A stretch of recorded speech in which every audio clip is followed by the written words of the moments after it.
Hydroxyl करणं म्हणजे sterilisation, निर्जंतुक करणं. मग ही एक पर्टिक्युलर रूल असते की त्याच्यामध्ये all things we are can be sterilised with the help of several types of instrument. आता कोणते कोणते हॉट एअर ट्रीटमेंट मध्ये आपण ह्याच्यामध्ये ओव्हन वापरू शकतो, स्टरलायझेशनसाठी आपण ॲटोम वापरू शकतो, ग्लास वेस्ट आणि मीडिया स्टरलाइज करण्यासाठी. त्याच्यानंतर UV ट्यूब वगैरे आहेत जे काही हे सगळे स्टरलाइज करणारे जे काही इक्विपमेंट्स आहेत, all these are the equipments are included in that particular room. So that's why we call them as the sterilization room. The room should have a one atom layer, जसं मी आता सांगितलं, vertical or horizontal. Vertical असा उभा उंच असतो, माझ्यामध्ये 3-4 फीटचा असू शकतो, मोठ्या कंटेनरचे ॲटोम असतात. Next or a cooker with a well ventilated exhaust fan.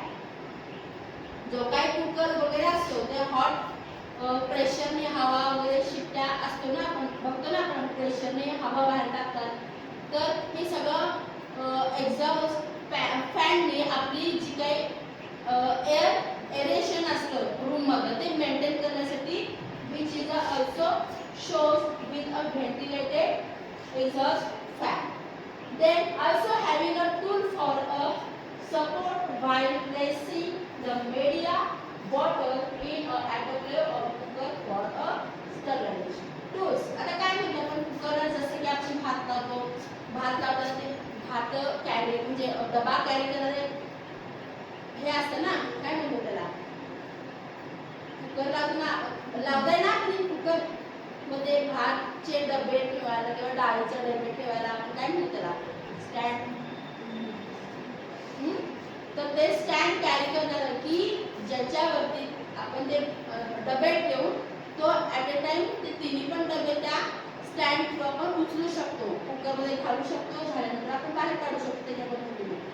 तर तो जो की tool which is also most important for sterilisation technique through the autoclave.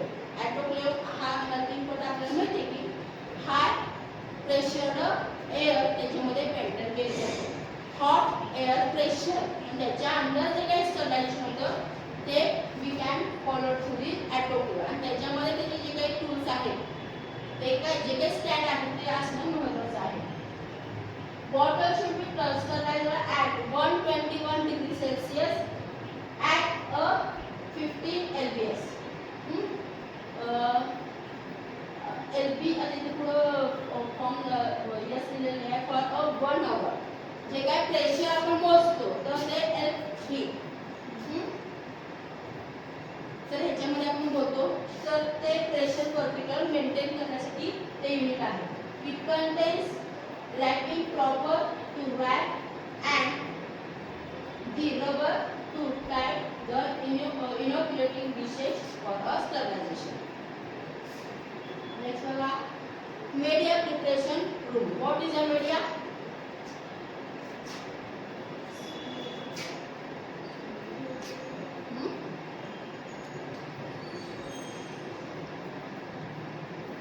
What is a media?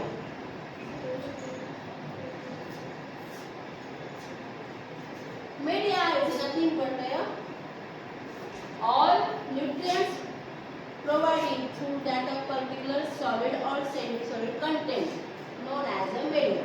हा जो काही मीडिया आहे की त्याच्यामध्ये all nutritions can be available which are required for that particular plant species from grow and development. Growing plant species ना जे काही required vitamins आहेत, मिनरल्स आहेत, जे काही न्यूट्रिएंट्स जे काही त्याला इसेन्शियल आहेत ते प्रोव्हाइड करतो आपण त्या फक्त मीडियामधून. आणि हा मीडिया हा सॉलिड और सेमी सॉलिड असतो with the help of solid agar जो आहे हा सॉलिडिफाइंग एजंट असतो की त्याच्यामध्ये हा आपण इन्क्लूड करतो, त्याच्या थ्रू आपण हा मीडिया सॉलिड करतो. सेमी सॉलिड कमी थोडं त्याचं अगारचं कंटेंट जर त्याच्यामध्ये कमी वापरायचं सेमी सॉलिड राहतो. तर हे जे काही मीडिया आहेत these are the most important. का तर त्याच्यामध्ये जे काही न्यूट्रिशन अवेलेबल असतं ते ॲब्सॉर्ब करून ती प्लांट सेल ग्रो होत असते, मल्टिप्लाइज होत असते. समजलं? So that's why sterilization or preparation of a culture media is also a most important basic thing for the plant tissue culture technique. The area shall be provided with the working tables which should be up to a 1.2 meter wide and height should be 850 millimeter to 900 millimeter. हे standard त्याचं त्यांनी area सांगितलं की ह्या रूमचं standard area कसा असू शकतो. Table top shall be covered with materials which are easily clean and which will stand disinfectant solution. जे काही टेबल्स वगैरे आपण यूज करणार आहे की जे इझिली क्लीन करता येण्यासारखे असावे. Water sources and glassware storage area shall be provided. Room contain double distilled water in it. Distilled water is महत्त्वाचं आहे for a media preparation. आता आपण प्रॅक्टिकलला बघूच आपण हा पार्ट म्हणजे कल्चर मीडिया कसं तयार करतो हे सगळं आपल्याला प्रॅक्टिकल आहे. तेव्हा तुम्ही आणखी डीपली छान बघा. Water sources room contain double distilled water in it, pH meter, buffer solution, electronic balance, cooling freeze, measuring cylinder, magnetic stirrer, pipette, hot plate, media bottle. hot plate काय आहे बघितलं तुम्ही कधी? hot plate हे आता mostly आता आपल्या ह्या टेक्निक मध्ये आपण ग्लासवेअर्स यूज करतो. आणि कसे ग्लासवेअर्स हे जाड बुडाचे कधी नसतात, टोटल सेम लेअर जसा थिकनेस जो आहे काचेचा तो सगळीकडे सेम असतो. आणि जेव्हा आपण स्टरलाइज किंवा आता आपल्याला मीडिया प्रिपरेशनसाठी जो काही आहे कंटेंट तो उकळायला लागतो. उकळण्यासाठी आपण डायरेक्ट त्याला फ्रेमवरती ठेवू शकत नाही, जर ठेवलं तर ते ब्रेक होऊ शकतो. सो दॅट्स वाय ह्या टेक्निकसाठी आपण हॉट प्लेट म्हणजे एक इन्स्ट्रुमेंट असतं जे टोटल असं जाडसर असं मेटल लोखंडी असं त्याला बेस असतो आणि खाली पॉवर सप्लाय असतो. नॉब आपण चालू केला की ती हॉट जशी इस्त्री असते आतमध्ये कॉईल असल्यानंतर इस्त्री आतून गरम होते मग बाहेर आपल्याला गरम जातात, सेम तशी ही हॉट प्लेट असते. मग त्याच्यावरती आपण तो ग्लासवर कोणताही ठेवला तर तो न ब्रेक होता व्यवस्थित कंटेंट त्यावरती आपण उकळून घेऊ शकतो किंवा बॉईल करून घेऊ शकतो. नेक्स्ट बघा, room should be contain the stock A B C D E and F solution. आता हे स्टॉक सोल्युशन आता आपल्या प्रॅक्टिकल हे आपले सगळे येतील तेव्हा मी डिटेल त्याच्याबद्दल बोलेन.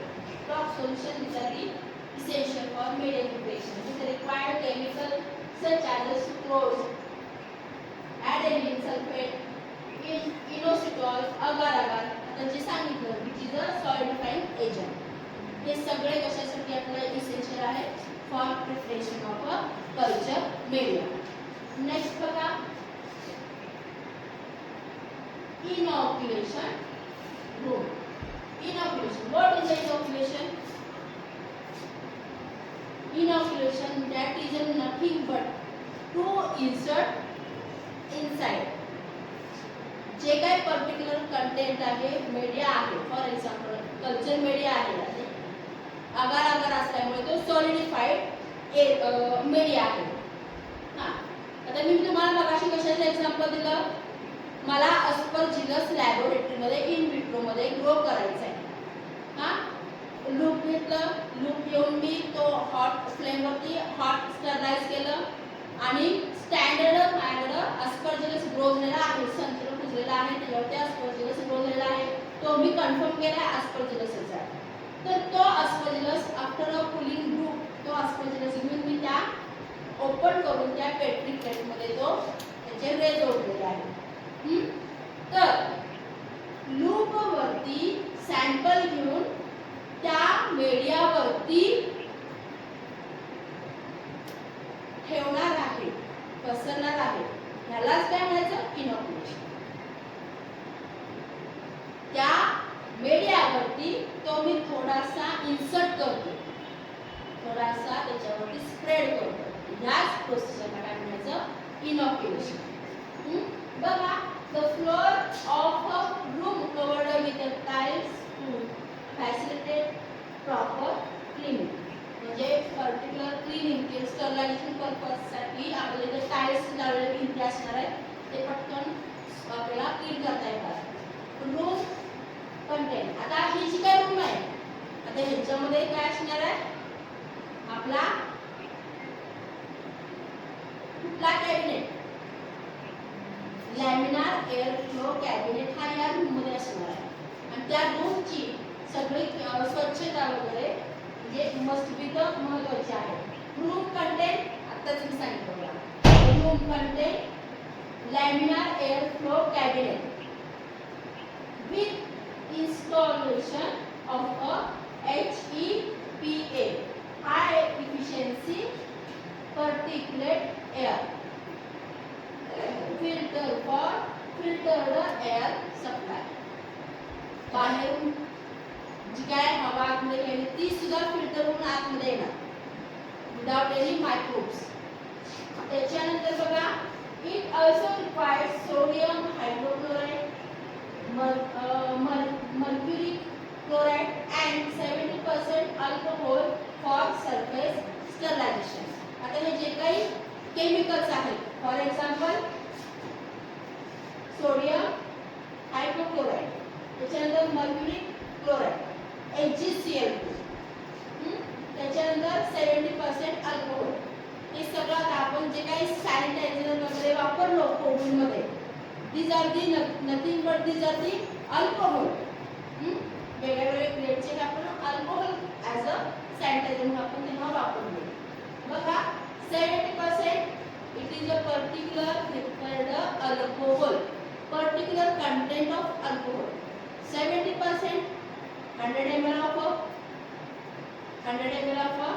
मेजरिंग सिलेंडर, 100 ml चा मेजरिंग सिलेंडर घ्यायचा आहे, त्यात 70 ml अल्कोहोल घालायचा प्लस 30 ml डिस्टिल्ड वॉटर घालायचा. हा काय झाला 70% अल्कोहोल झाला. 100 ml मध्ये 70 ml alcohol plus 30 ml distilled water. It is a 70% alcohol. And last one, it requires forceps, carpet, sterile bottles, sterile dishes, split lamp, cotton and hand care. That is the hand goes on hand care. समजलं? Next बघा incubation room. What is incubation? विद्यार्थ्यांनी सांगितले का direction मध्ये inoculation वेगळं incubation वेगळं. सांगा incubation सगळ्यात पहिला मी तो सांगितलं what is a incubator. Incubator it is a instrument in that we can maintain a particular temperature. मग तुम्ही म्हणाल ओव्हन पण आहे की ओव्हन एवढा हार्ड आणि हाय लेवलचं टेम्परेचर आपण इन्क्युबेटर मध्ये मेंटेन करत नाही, त्याला लिमिट आहे. ओव्हनला लिमिट नाही आहे. तर हा काय इन्क्युबेटर आहे ना, ओव्हन कसा हार्डली जो काही हॉट एअर आहे तो हार्डली सप्लाय करतो, हा कसा स्लाइटली बट अ पर्टिक्युलर जे काही स्टँडर्ड त्याचं टेम्परेचर आहे तेवढं त्याच्यामध्ये तो मेंटेन करतो. तर इन्क्युबेटर आहे हा इन्क्युबेटर. आता फंगस आता बघा आपण गरम गरम भाकरी वगैरे असेल ती जरा कोमट झाली की दबून ठेवा तुम्ही आणि टाईट टोपण टाका डब्याचे आणि ठेवून टाका अंधारात. 2 दिवसांनी बघा कशा फंगस त्याला लागलं असतं, केवढं गो झालं असतं. तीच वाळली खडखडीत गार झालेली भाकरी तुम्ही टाकून ठेवा, ती वाळत राहते पण त्याला कुठलाही फंगस त्याला ग्रो होत नाही. का तर आपण त्याला जी काही रिक्वायर्ड स्लाइटली छोटी टेम्परेचरची रिक्वायरमेंट असते ती आपण त्याची पुरी करतो. बरं हा राईट पार्ट. दही लावताना दहीला उकळलेलं दूध घेतो का आपण? नाही. अगदी कोमट सुमसुमीत असं ते कोमट असतं दूध आणि मग त्याच्यामध्ये आपण दही किंवा ताक थोडंसं घालतो. लॅक्टोबॅसिलस जो काही बॅक्टेरिया आहे तो त्या दह्यामध्ये असतो. त्यांचं कल्चर त्यांना ग्रो होण्यासाठी पर्टिक्युलर मेंटेन आपण तिथे करतो टेम्परेचरवर.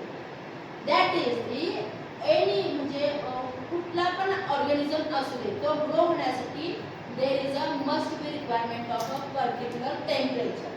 तर ते टेम्परेचर आता आपला हा जर सगळं इनॉक्युलेशन वगैरे झालं पर्टिक्युलर आपल्याला जो काही ग्रो करायचा आहे ते छान स्टरलाइज कंडिशनमध्ये आपण कॅबिनेटमध्ये सगळं ट्रान्सफर करून व्यवस्थित ग्रो करून इनॉक्युलेट करून आपण ते सगळं कॉटननी प्लगने आपण टाय केलं. आणि हे जे काय आहे फक्त शहर उठून जायचं का नाही, त्याला पर्टिक्युलर कंडिशन द्यायची आहे ग्रो करायला. त्याला ग्रो होण्यासाठी खायला प्यायला सगळं दिले की न्यूट्रिएंट कल्चर मीडियामध्ये सगळं दिले आपण त्याला प्रोव्हाइड केलेलं आहे. स्टरलाइज कंडिशनमध्ये त्याला कुठलाही मायक्रोब कुठलाही कंटॅमिनेशन येऊ नये ही सगळी काळजी घेतली आपण.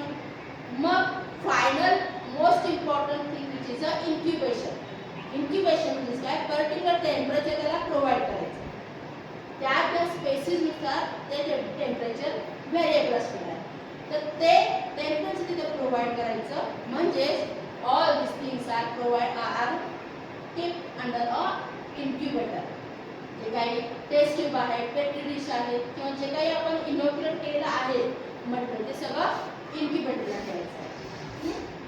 नेक्स्ट बघा, the width of the racks should be 405 millimeters to 1 meter. The distance between each layer of a rack should be not less than 455 millimetre. म्हणजे त्या इन्क्युबेटर मध्ये पण रॅक असतात. त्या रॅक मधलं अंतर देखील सांगितलेलं आहे. Photo period racks with culture bottles shall be provided. We mostly operate light intensity with a standard day length of 16 hour and 8 hour dark regime. म्हणजे जे काय त्याला म्हणजे 24 तास त्याला नुसतं लाईट आणि इन्क्युबेशन द्यायचं असं नाही. जो काही डे लाईट आपला आहे, जो काही नाईट लाईट आहे, जे लाईटचं डार्कनेस आहे तो सगळं त्याच्यामध्ये मेंटेन करायचा. बघा, temperature is maintained at a standard 25 to 20 degree Celsius with 1.5 window AC to creating the controlled environmental condition. म्हणजे पर्टिक्युलर आपल्याला टेम्परेचर तुमचं कसं मेंटेन करायचं ते सुद्धा सांगितलेलं आहे. Next one, light intensity required about 200 to 1600 for a growth of a culture. आता हे अगदीच त्या रूमची म्हणजे इन्क्युबेशन रूमची तुम्हाला प्रॉपर तुम्हाला स्ट्रक्चर देखील सांगितलेलं आहे की त्याच्यामध्ये लाईट इंटेन्सिटी किंवा जे काही एलिवेशन आहे, टेम्परेचर मेंटेन वगैरे आहे हे सगळं आपण तिथं मेंटेन करायचं आहे. आणि ही सगळ्यात महत्त्वाचं म्हणजे आता मोठा जो काही इन्क्युबेटर आहे त्याची रॅकची स्पेस वगैरे तो तिथं त्यांनी तुम्हाला सांगितलेलं आहे. म्हणजे त्याच्यामध्ये शूट किती अंतर पाहिजे वगैरे हे सगळं सांगितलेलं आहे. नेक्स्ट वन बघा, आता इथपर्यंत आपला पहिला पॉइंट हा कंप्लीट झाला आहे. पहिला पॉइंट काय होता,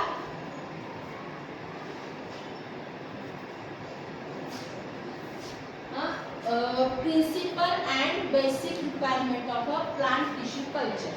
आता आपण बघितलं या लेक्चरमध्ये what is a plant tissue culture, what is a principle of plant tissue culture and what is the basic requirements of a plant tissue culture. समजलं इथपर्यंत? फास्ट झालं का? होय, फास्ट झालं. समजलं नाही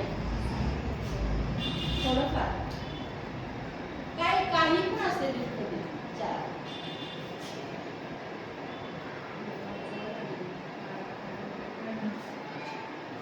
म्हणजे नोट्स मी देणारच आहे त्याची काय अडचण नाहीच आहे. आता इथं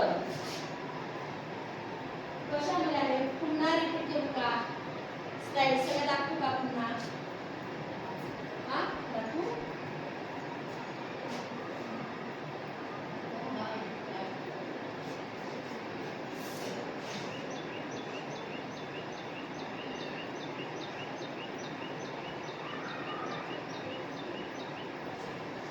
principal of plant tissue culture. इथपर्यंत काय अडचण आहे?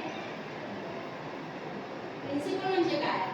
प्लांट टिश्यू कल्चर टेक्निक मध्ये आपण नेमक्या कोणत्या गोष्टीचा वापर करून कशाच्या बेसने आपण हे टेक्निक आपण कॅरी आउट करणार आहे, म्हणजेच त्या टेक्निकचा प्रिन्सिपल. एखाद्या सेल मध्ये ॲबिलिटी असते ही पूर्ण ग्रो होऊन अखंड झाड तयार करू शकते, ज्याला आपण काय म्हणतो टोटिपोटेन्सी. हीच ability which is the most helpful for this technique. एखाद्या सेल मध्ये ही क्षमता असते म्हणून आपण ही टेक्निक आज करू शकतो. जर नसते तर क्षमता आपण हे करू शकलो नसतो. जसं आपण टेस्ट ट्यूब मध्ये प्लांट एखादा ग्रो करू शकतो with the help of cell, with the help of protoplast. सेलचा सेलवर काढून टाकला की सगळा आतमध्ये लिक्विड असतो त्याला आपण प्रोटोप्लास्ट म्हणतो. Cell, protoplast. We are growing a leaf. त्याच्यानंतर जे त्या लीफचे तुकडे सुद्धा आपण त्याच्यामध्ये यूज करू शकतो. रूटचे पार्ट यूज करू शकतो. त्याच्यानंतर फ्लॉवरचं परागकण, पोलन ग्रेन सुद्धा आपण यूज करू शकतो. हा, हे सगळे कुठल्याही प्लांटच्या कुठल्याही एरियात, लीफचा असो, रूटचा असो, स्टेमचा असो, फ्लॉवर मध्ये असो, कुठलाही पार्ट आपण या टेक्निकसाठी यूज करू शकतो. मी एक्झाम्पल कशाचं सांगत होते? हा फंगस, हा प्लांट मटेरियल आणि इकडे हे फंगस. फंगस म्हणजे काय? त्याच्यामध्ये सुद्धा सेल असतो. हा, मग फंगस एखाद्या आपण घेतात नथिंग पण आपण एखादा सॅम्पल सेलचं घेतो ना. मग इथं सॅम्पल सेलचे जे प्लांटचा असो किंवा तो फंगसचा असो, त्याला जर प्रॉपर जर कंडिशन प्रोव्हाइड केली तर तो पर्टिक्युलर टेम्परेचर त्याला प्रोव्हाइड केलं, पर्टिक्युलर त्याला जर एन्व्हायरमेंट त्याला प्रोव्हाइड केलं तर तो छानपैकी आपण तो ग्रो होऊ शकतो. समजलं? आता कल्चर मीडिया हे काय सांगितलं? सगळं आपण कल्चर मीडियावरती करणार. कल्चर मीडिया म्हणजे काय? 1000 ml, मी तुम्हाला अगदी डिटेल सांगते. 1000 ml डिस्ट्री बॉटल, 1000 ml मोठा कोनिकल फ्लास्क असतो 1000 ml चा. तर त्याच्यामध्ये बरं 1000 म्हणजे आधी तोंडावर पाणी घालतो. 700 ml डिस्ट्री बॉटल दिला. 1000 ml च्या कोनिकल फ्लास्क मध्ये 700 ml चा डिस्ट्री बॉटल दिला. त्याच्यामध्ये काय काय ऍड करायचं? आता MS मीडिया, मुराशिगे स्पूगम मीडिया, हा जो काय आहे आयडियल मीडिया आहे फॉर अ प्लांट डेव्हलपमेंट किंवा एखादा फंगस डेव्हलपमेंटसाठी. जर एखादा फंगस किंवा प्लांट किंवा आता पर्टिक्युलर स्पेसिसनुसार तो कल्चर मीडिया चेंज होत असतो. कल्चर मीडिया म्हणजे काय? हा कोनिकल फ्लास्क आहे त्याच्यामध्ये आपण 700 ml पाणी घेतो. अकॉर्डिंग टू तुम्हाला आता एक त्यातला टाईप सांगतो. कल्चर मीडिया म्हणजे काय? आता मला MS मीडिया करायचा आहे, मुराशिगे स्पूगम टाईपचा मीडिया बनवायचा. मग त्याचं स्टँडर्ड ठरलेलं आहे. एवढे ml, एवढे ग्रॅम शुगर घ्या, एवढे ग्रॅम NaCl घ्या, सोडियम घ्या, एवढे मिलीग्रॅम त्याच्यामध्ये आगर टाका किंवा जो काही तुमचा न्यूट्रिएंट आहे, शुगर कंटेंट आहे, एवढं सुक्रोज घ्या त्याच्यामध्ये. हा जो काय MS मीडियमचा तो स्टँडर्ड त्याचं मोजमाप ठरलेला आहे. तो सगळा तो वेट करायचा इलेक्ट्रिकल बॅलन्सवरती वेट करून त्या 700 ml पाण्यामध्ये सगळं टाकायचं आहे वेट करून. समजलं? काही पण फास्ट. मी एक एक्झाम्पल सांगते. What is a culture media? Media एकदा तुम्हाला समजलं की हे सगळं समजते. हा, तर 700 ml पाणी डोळ्यासमोर घ्या म्हणजे काय सांगावे. पाण्यामध्ये किती ml पाण्यामध्ये ते टाकायचं हे सुद्धा त्याचं स्टँडर्ड वेट वगैरे ते ठरलेलं आहे. एवढ्या पाण्यासाठी एवढं ग्रॅम मिलीग्रॅम वगैरे हे त्याच्यामध्ये घ्यायचं आहे, ऍड करायचं आहे. एवढं लक्षात ठेवा. मीडियामध्ये कल्चर मीडियामध्ये काय काय असणार आहे? कार्बोहायड्रेट कंटेंट असणार आहे. म्हणजेच काय जो सुक्रोज प्रोव्हाइड करतो, जो काही शुगर कंटेंट रिक्वायरमेंट आहे त्या पर्टिक्युलर फंगाय किंवा त्या पर्टिक्युलर सेलला ग्रो होण्यासाठी रिक्वायरमेंट आहे ते. त्याच्यानंतर न्यूट्रिएंट मिनरल्स असतात, विटॅमिन्स असतात, ते सुद्धा त्याच्यामध्ये आपण ऍड करतो. त्याच्यानंतर पुढे शुगर झाला, minerals, vitamins, growth hormones, auxin सारखे वगैरे, सायटोकाइनिन सारखे growth hormones. Cytokinin, auxin, these are the responsible for shoot development, fruit development. तर हे सुद्धा आपण त्याच्यामध्ये घालतो आणि सोबत आगार आगार घालतो. जर आपल्याला तो घट्ट असा पाहिजे आहे, आगार आगार काय, it is nothing but solidified agent. आता हा जो काही 700 ml मध्ये लिक्विड मध्ये आपण बनवलेला आहे तो अगदी पूर्ण पाण्यासारखा असणार आहे. हे सगळं कंटेंट आपण उकळायचं आहे.